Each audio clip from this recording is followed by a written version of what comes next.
Have you ever dated a man, and the moment you start to get close, something happens. You just don't feel like his priority anymore.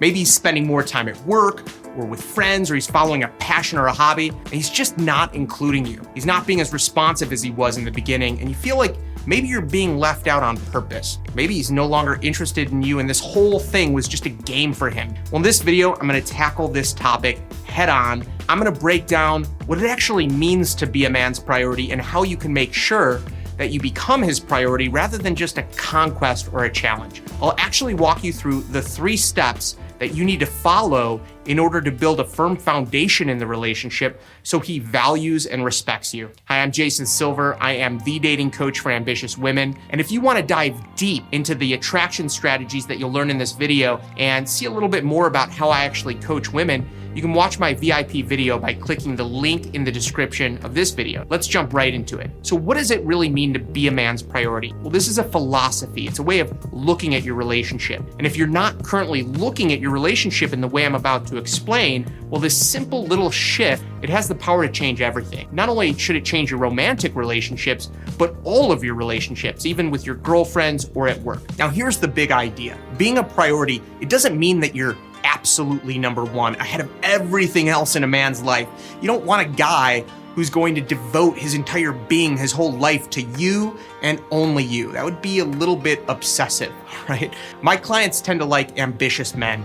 These guys are busy, they're motivated, they're moving towards a greater goal or achievement. They want a man who's passionate about pursuing that growth. And frankly, I don't think that you really want a guy who's going to devote every single minute to your relationship, because that's not really the fuel that's going to drive a healthy relationship.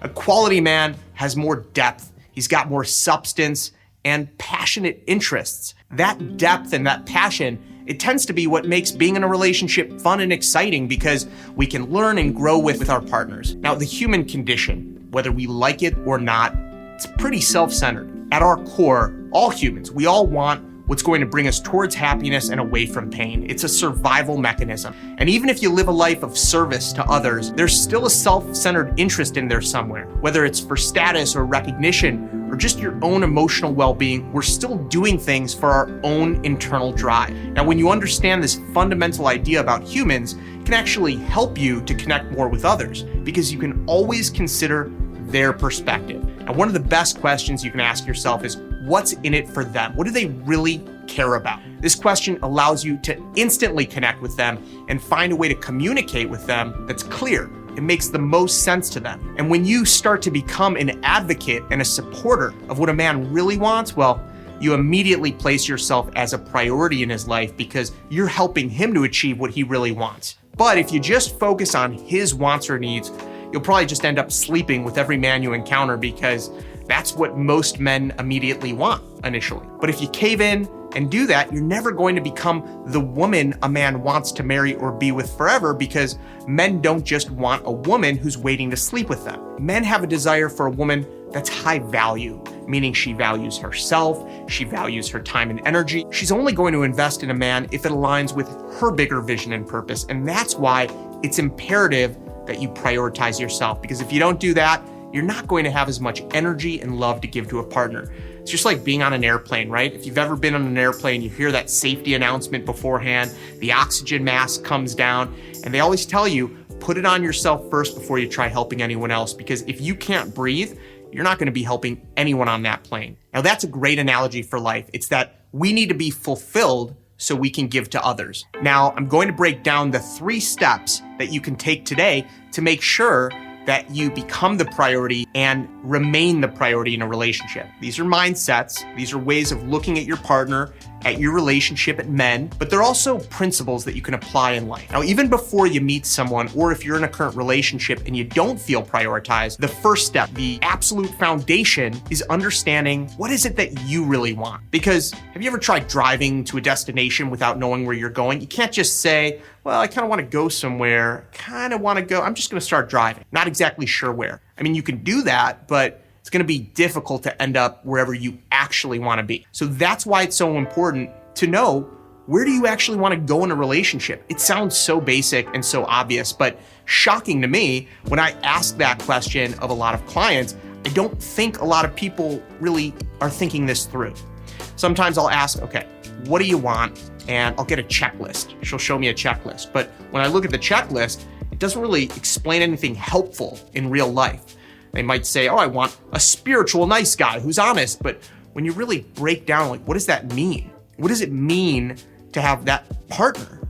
What does that look like day to day? How about your lifestyle? What do you value spending time on? Where do you want to live? What types of activities do you want to do? What do you want to build together in your relationship? What are your deal breakers that you absolutely will not tolerate in another person or in a partner? Now, I'll ask those questions and I just get like a blank face, like, oh, I don't know. I'm just taking it one day at a time, or I'll know it when I see it, or I'm trying to keep an open mind. That's when I get a lot. But I believe you really have to think about these things before you enter a relationship, because inevitably what can happen is you get emotionally involved with a man. You get into this relationship, you feel emotionally attracted or engaged to that person.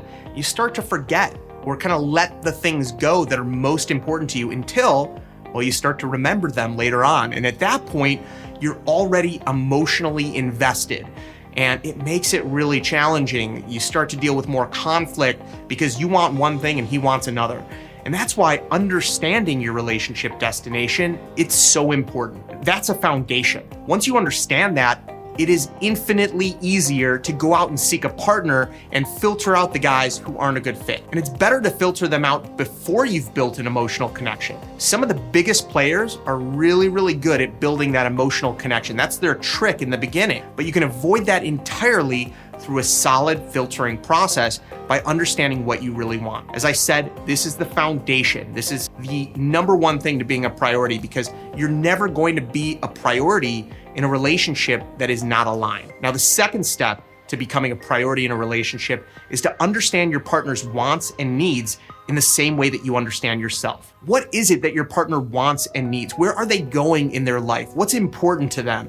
What do they value? What are their deal breakers? What do they really care about? What do they want to spend their time doing? What are some of their personality traits and their personal challenges? I believe that it's our responsibility not just to seek a partner that we want, but to find a partner that we're a good fit for. When I was dating, I came across several women who I was very attracted to. I wanted to date them, but it became pretty clear early on I wasn't a good fit for them.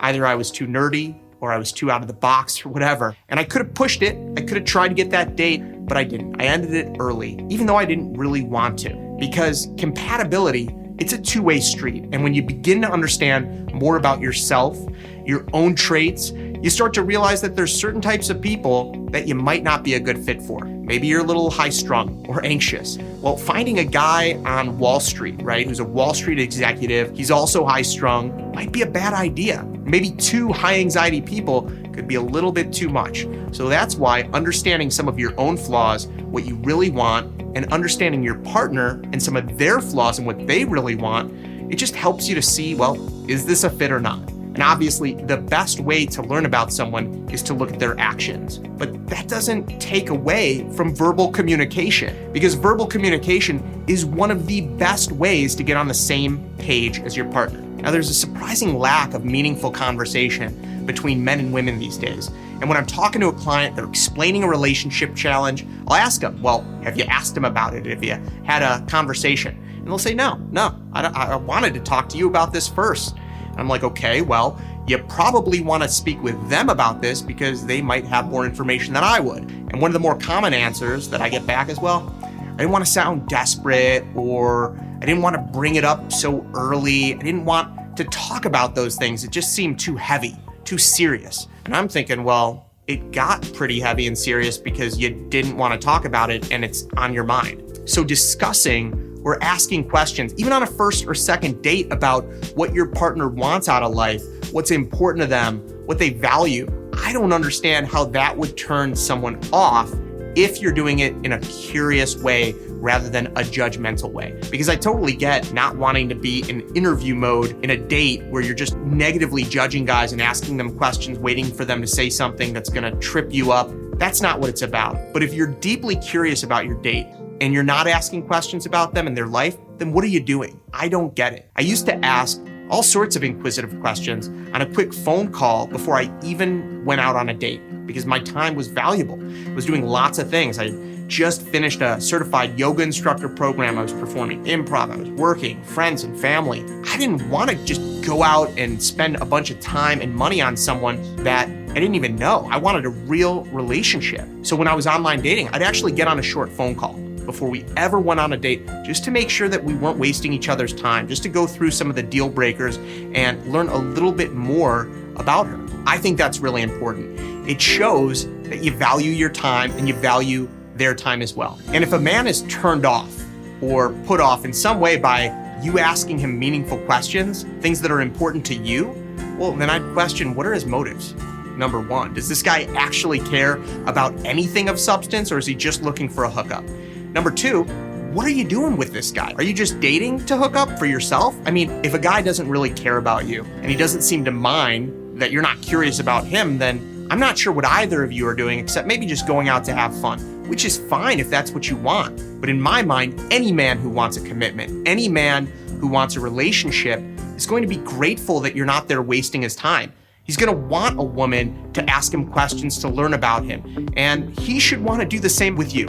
So opening up that conversation, getting deep a little bit more quickly, it should save so much time. And then when you've actually invested some time into each other and the relationship, then you can move to the third step.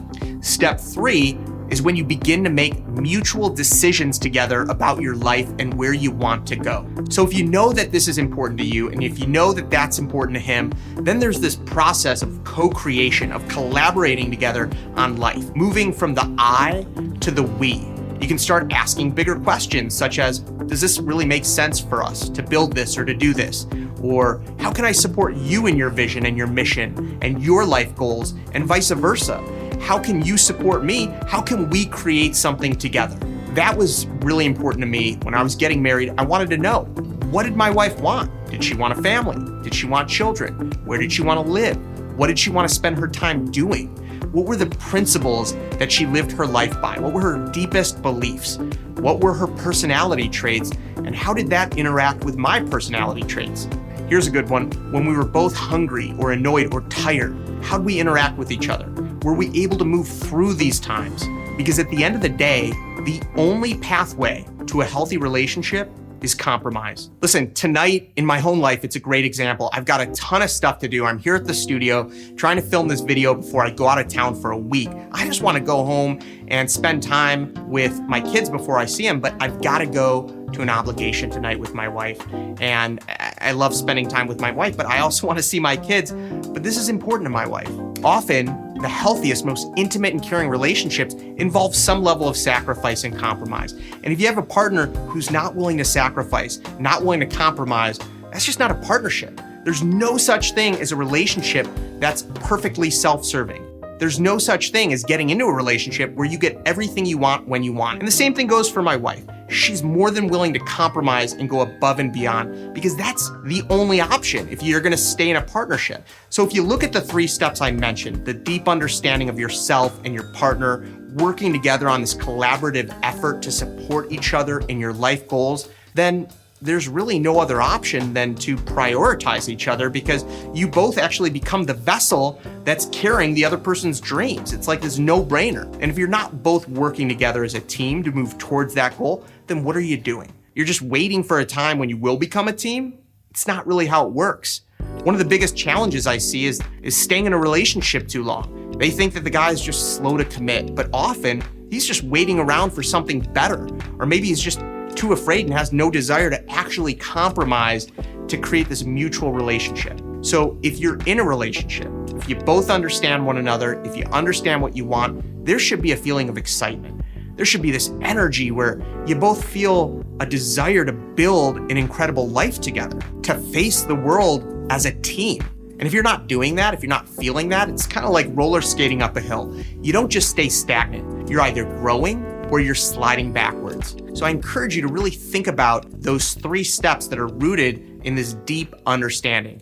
Now, if you enjoyed this video at all, please hit the little like, the thumbs up button, and maybe send over a link to your friend, maybe email or Facebook message them, because I'd love nothing more than for you and all of your friends to have this really great social circle filled with loving relationships. Thank you so much again for watching, and be well.